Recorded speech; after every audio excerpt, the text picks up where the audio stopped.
Assalamualaikum warahmatullahi wabarakatuh.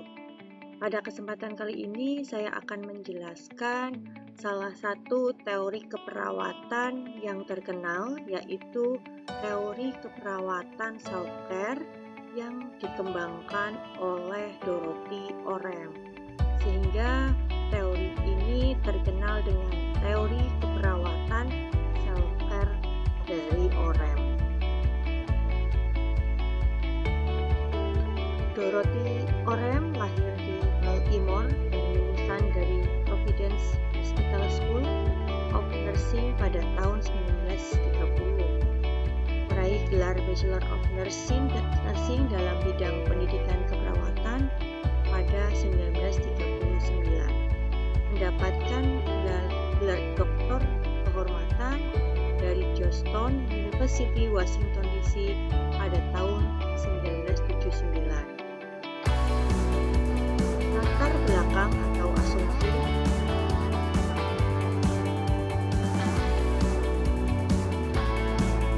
Latar belakang atau asumsi dari Dorothy Orem dalam mendefinisikan siapa itu perawat dan apa itu keperawatan.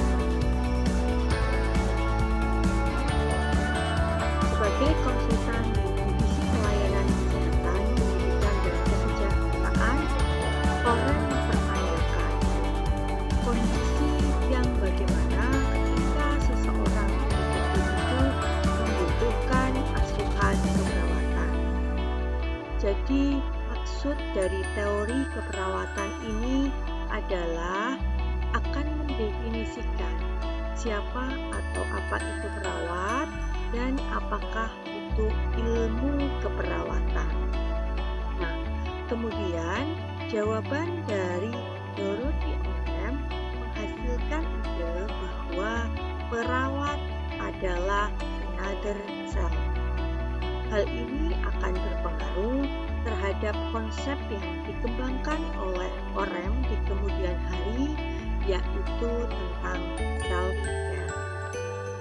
Bahwa ketika seseorang individu mampu, dia harus merawat dirinya sendiri.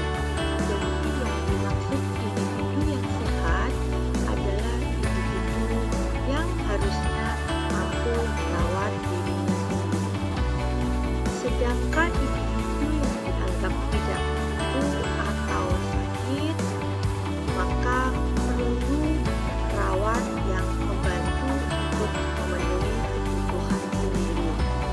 Atau bisa dikatakan individu tersebut membutuhkan asuhan keperawatan.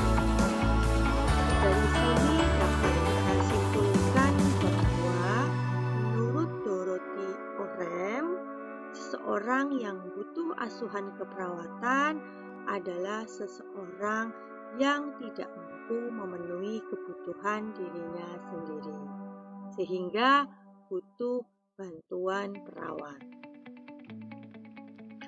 Konsep teori Orem yang dikenal dengan self-care dapat dijelaskan melalui bagan ini, meliputi universal kebutuhan.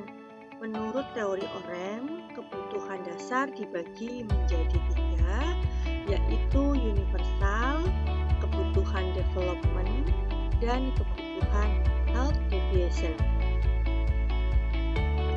Self-care di sini artinya seseorang dalam kondisi sehat kemudian bisa memenuhi kebutuhan dasarnya sendiri secara mandiri. Ini kondisi yang dimaksud dengan sehat dan self-care. Nah, kemudian ketika ke bawah, kemudian terjadi gangguan pada kesehatan, kita sebutnya self-care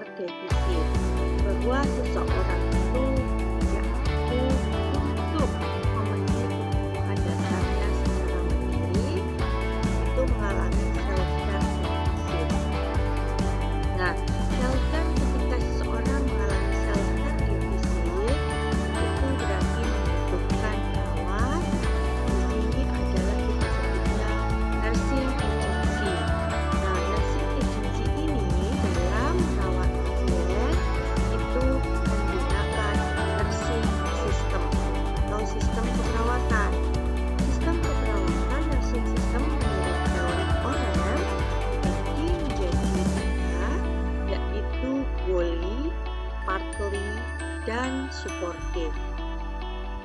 Nah, perawat di sini ya, dalam merawat pasien kita sebutnya sebagai self-care agency. Self-care agency ini yang akan menolong pasien yang mengalami self-care deficit ini sehingga dia bisa sehat dan pada akhirnya bisa mencapai perawatan mandiri atau self-care.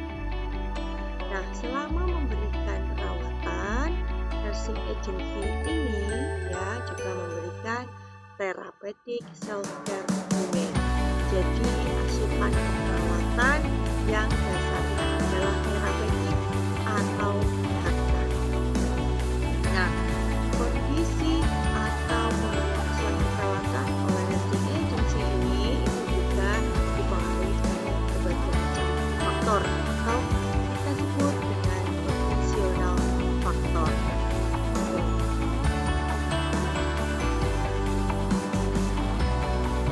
Self-care bisa diartikan sebagai suatu kegiatan untuk perawatan diri dan memberikan perawatan kepada orang lain. Tujuannya adalah mempertahankan hidup, mempertahankan kesehatan, atau menjadikan hidup yang lebih baik. Self-care didasarkan pada 4 konsep dasar yang sudah saya jelaskan pada slide sebelumnya, bahwa self-care adalah kegiatan individu untuk mempertahankan hidup, kesehatan, dan untuk mencapai kehidupan yang lebih baik. Self-care agency adalah kemampuan seseorang untuk menampilkan aktivitas perawatan dirinya. Kemudian aktivitas perawatan diri kalau menurut Dorothy Orem dibagi menjadi 3, yaitu unit kebutuhan universal atau fisiologis, kemudian development self-care sesuai dengan tingkat perkembangannya, dan health deviation dalam kondisi sakit. Kemudian therapeutic self-care demand adalah semuanya dibantu oleh perawat, jadi asuhan perawatan. Kemudian self-care deficit yaitu gambaran di mana seseorang itu tidak mampu melakukan perawatan terhadap dirinya sendiri, tidak bisa dilakukan secara mandiri, sehingga seorang tersebut membutuhkan asuhan keperawatan dari perawat. Asuhan keperawatan yang diberikan pada saat kemampuan seseorang lebih kecil daripada kebutuhannya, atau saat kemampuan seseorang setara dengan kebutuhannya, tetapi kemungkinan bisa terjadi penurunan kemampuan atau 5 metode untuk menyelesaikan self-care deficit, yaitu aktivitas yang dilakukan untuk orang lain. Jadi kita perawat melakukan atau mengajarkan pasien untuk melakukan perawatan mandiri. Misalkan kita membantu memandikan pasien di tempat tidur. Kemudian yang kedua adalah memberikan petunjuk atau pengarahan atau membimbing. Di sini misalkan perawat memberikan edukasi kepada pasien. Misalkan mengajarkan cuci tangan yang benar. Ya, itu memberi petunjuk dan pengarahan gimana caranya cuci tangan. Kemudian memberikan dukungan fisik dan psikologis, ya, dukungan berupa support, ya, bisa kita menjadi teman bicara dengan pasien dan lain-lain. Kemudian memberikan dan memelihara lingkungan yang mendukung pengembangan personal dalam memenuhi kebutuhan. Jadi kita juga bisa edukasi seperti apa lingkungan yang menyehatkan bagi pasien. Kemudian kita juga mengedukasi ataupun mengembangkan, ya, kemampuan diri pasien untuk tujuan akhirnya adalah meningkatkan kemudian pendidikan bersama dalam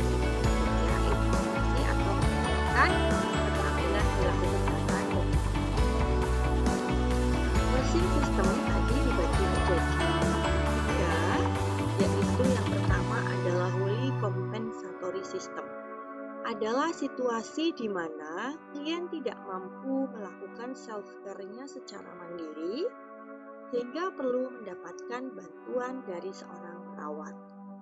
Fully compensatory system. Berarti ini kalau kita istilahkan saat ini adalah total care. Semua perawatan dilakukan oleh perawat.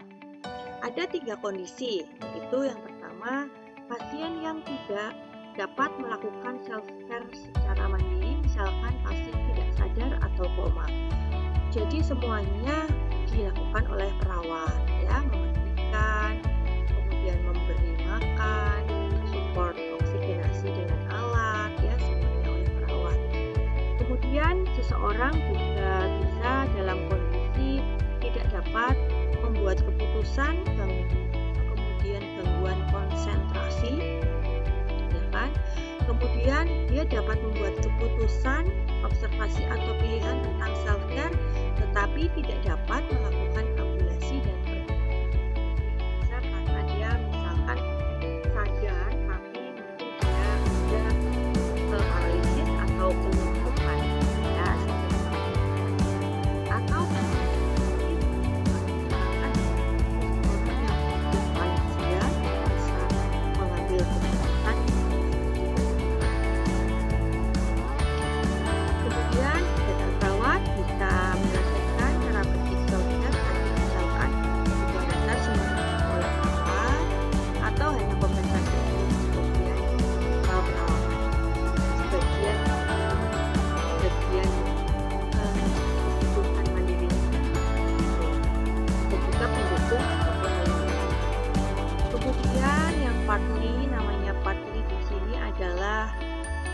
pasien masih bisa melakukan self-care atau perawatan mandiri.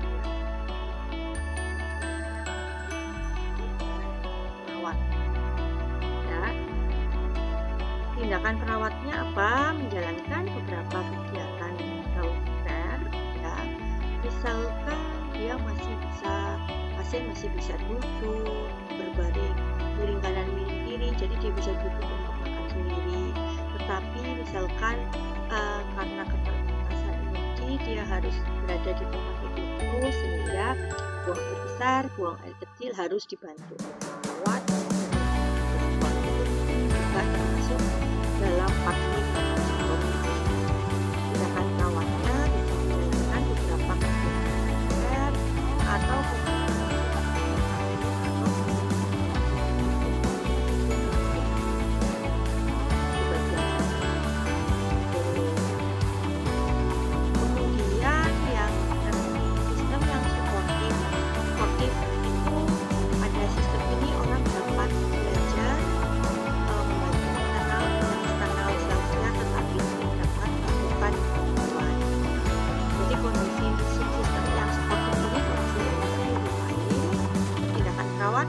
latihan dan perkembangan kemampuan self-care, misalkan pada pasien-pasien yang butuh latihan-latihan tertentu, misalkan pada anak keterbatasan bicara ada latihan bicara. Kemudian pada orang dewasa yang misalkan ada kemarin sudah mengalami fraktur atau kelumpuhan, kemudian untuk pemulihannya ada perlu latihan-latihan mobilisasi.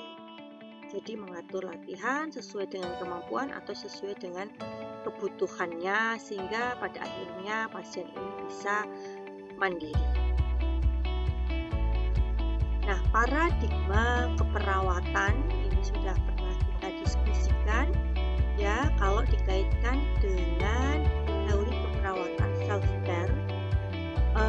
Di sini keperawatan disebut sebagai nursing agency, kemudian kondisi sehat tanpa butuh bantuan perawat, ya, yang intinya dia bisa melakukan perawatan kesehatan mandiri, self-care namanya. Kemudian manusia ini adalah self-care agency, dipengaruhi oleh usia, sosial, budaya, emosi, kemudian mental. Lingkungan di sini kalau OREM yaitu meliputi lingkungan fisik, lingkungan kimia, lingkungan biologi, dan lingkungan sosial.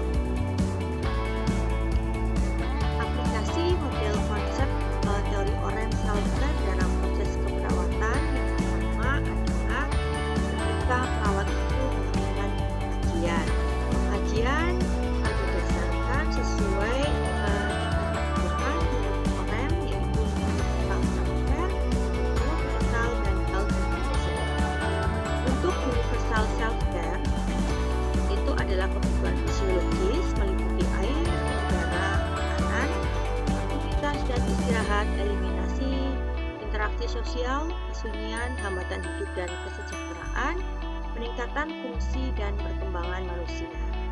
Kemudian kalau developmental self-care adalah kebutuhan self-care sesuai dengan tugas perkembangannya. Kebutuhan yaitu meliputi kebutuhan khusus untuk proses perkembangan pada saat anak misalkan mulai belajar duduk, merangkak, berjalan ya.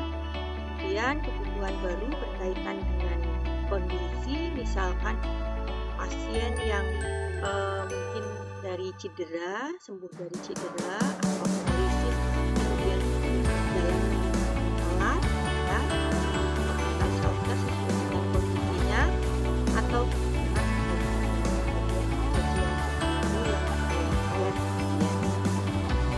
kemudian health mediation, kebutuhan perawatan diri karena penyimpangan kesehatan. Ya, penyimpangan kesehatannya bisa karena genetik atau keturunan ini pasien dalam kondisi sakit dengan berbagai macam faktor. Beberapa keturunan, kondisi fisik, kemudian ada gangguan pada peran dan fungsi dalam kehidupannya, kemudian peran-peran Nah, kemudian ketika kita sudah pengkajian ke pasien, ditemukan masalah, kemudian kita rencanakan tindakan. Nah, rencana tindakan keperawatan pada pasien menurut konsep teori keperawatan OREM tadi ada 3, yang wholly compensatory nursing system yang pasien butuh perawatan total care, kemudian partly compensatory nursing system hanya sebagian saja yang perlu dibantu oleh perawat, ataupun edukasi nursing system pasien yang butuh edukasi. Kemudian perencanaan nanti tujuan dan sasaran sesuai dengan masalah berdasarkan self-care demand-nya, yang tujuan akhirnya adalah kemampuan self-care. Bisa wholly, partly atau supportive, metodenya ya disesuaikan. Apakah metodenya untuk mengarahkan pasien supaya bisa mandiri cukup dikatakan saja, atau disupport dengan kita bantu sebagian kebutuhannya, kemudian mengajarkan perilaku tertentu tindak, atau hanya menciptakan lingkungan yang kondusif atau baik untuk memberikan kesehatannya. Kemudian implementasi, orang memandang implementasi keperawatan sebagai asuhan kolaboratif dengan saling melengkapi antara klien dan perawat. Kita memberikan tindakan langsung, memberikan saja arahan ahli atau memberikan support psikologis dan fisik, kemudian memberikan perkembangan sesuai perkembangan lingkungan yang sportif, atau mengajarkan untuk memberikan pendidikan kesehatan. Jadi disesuaikan dengan rencana atau rencana tadi, rencana disesuaikan dengan masalah yang dialami oleh pasien. Ya, tujuan tindakan adalah meningkatkan kemampuan self-care, memenuhi kebutuhan self-care ataupun kebutuhan self-care fisik. Kemudian pada saat evaluasi dikaji ulang, dicek ulang klien apakah membutuhkan kemandirian dalam hal mengatasi masalah kesehatan. Difokuskan pada kemampuan klien untuk mempertahankan self-care-nya, kemampuan klien untuk mengatasi defisit self-care, dan kemampuan keluarga dalam memberikan bantuan self-care di rumah. Oke, ini adalah yang dievaluasi, ya kan, meningkatkan self-care agency ini. Nah, faktor-faktor yang mempengaruhi nursing system sesuai dengan teori OREM ada usia, kemudian jenis kelamin, status gizi dari TB di badan dan berat badan, kebudayaannya, suku, status perkawinan, agama, dan pekerjaan. Oke, kemudian rencana ataupun medical problem, kondisi perspektif dari dokter itu mempengaruhi diagnosa medisnya. Jadi ini kita juga si dokter ya terkait medis pada pasien yang akan saling